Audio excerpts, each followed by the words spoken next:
ये एक साजिश है, एक षड्यंत्र है।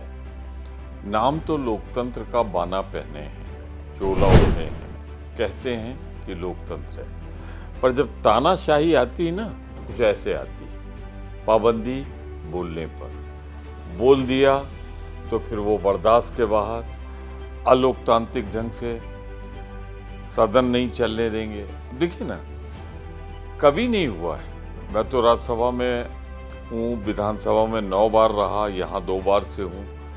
आज तक लोकतंत्र के इतिहास में सदन में अगर कोई व्यवधान आता है, डिस्टरबेंस होता है, तो वो अपोजिशन की तरफ से होता है। यहाँ पहली बार ट्रेजरी बेंचेज सदन नहीं चलने दी। वो उनके मन का डर है कि अगर अडानी के मुद्दे पे चर्चा हो गई तो अडानी तो लूटने वाला है, यही तो आरोप है ना उस पर किसने नियमों को शिथिल किया, किसने संस्थाओं को कुछ इस तरह जो नियामक संस्थाएं हैं उनके मुंह पे टेप लगा दिया।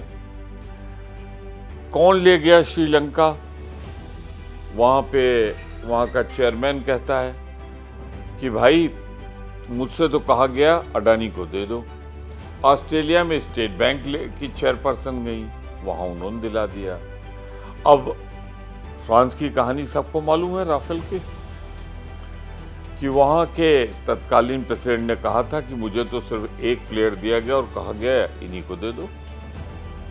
तो ये किसी भी हालत में इनका पाप का घड़ा इतना बड़ा हो चुका है भाजपा का कि वो साजिशन सदन नहीं चलने दे रहे हैं, इस मुद्दे पे चर्चा नहीं होने दे रहे हैं। हम क्या मांग रहे हैं? जेपीसी। कोई जेपीसी पहली बार तो नहीं होने जा रही है ना, कई बार जेपीसी हुई, छोटे छोटे मुद्दों पे हुई है। यहाँ तो लाखों लाख करोड़ का मसला है। और राहुल गांधी जी ने, हमारे नेता ने जिस दिन हिसाब मांग लिया ना इनसे 20,000 करोड़ का, ये किसके पैसे हैं?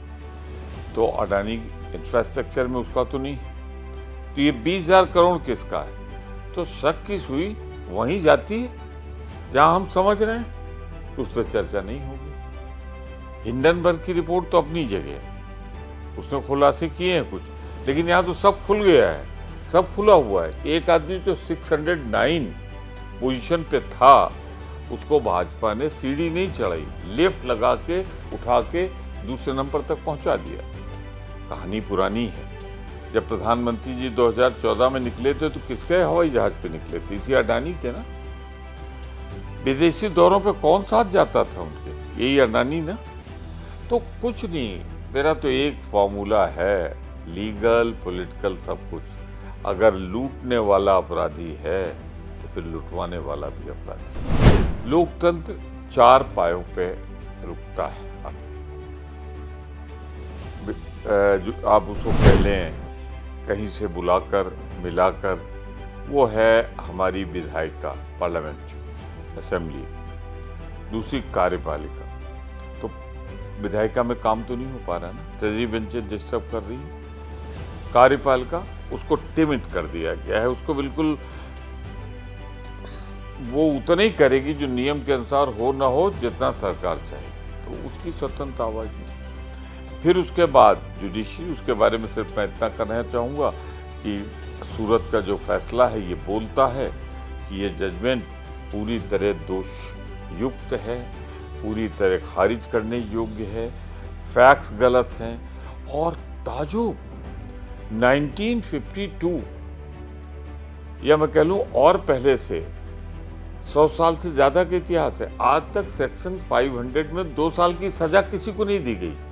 और यहाँ किसको 2 साल की सजा दी जा रही है? जो मेंबर पार्लियामेंट, जिसकी कोई क्रिमिनल हिस्ट्री नहीं, जिसके पिता ने देश के प्रधानमंत्री रहे और अपना जीवन कुर्बान किया देश की एकता अखंडता के लिए, जिसकी दादी प्रधानमंत्री रही हों, उन्होंने 36 गोलियां खाई पर देश की एकता अखंडता को टूटने नहीं दिया, जिसके पंडित जवाहरलाल नेहरू पर नाना कहें आप, प्रधानमंत्री जिनके नेतृत्व में देश की पूर्ण स्वराज का नारा दिया गया लाहौर में रावी नदी किनारे।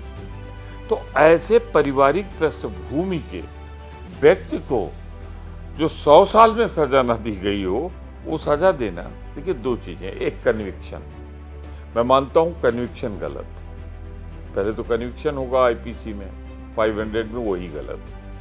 फिर जब कन्विक्शन हो गया तो फिर सेंटेंस होगा। 248 में हम फर्स्ट ऑफेंडर क्लेम कर रहे हैं, तो फर्स्ट ऑफेंडर में ये जो मैंने पारिवारिक पृष्ठभूमि बताई, इसमें मिनिमम होना चाहिए, मैक्सिमम नहीं। आईपीसी की धारा में आपने कन्विक्शन किया वो गलत, bad in the eyes of the law, पर जो सजा हुई हो तो अपने आप बोल रही है कि मैक्सिमम कैसे हो सकती है। आज तक जब किसी को, जब से कानून बना 2 साल नहीं दी गई, तो फिर राहुल गांधी क्यों?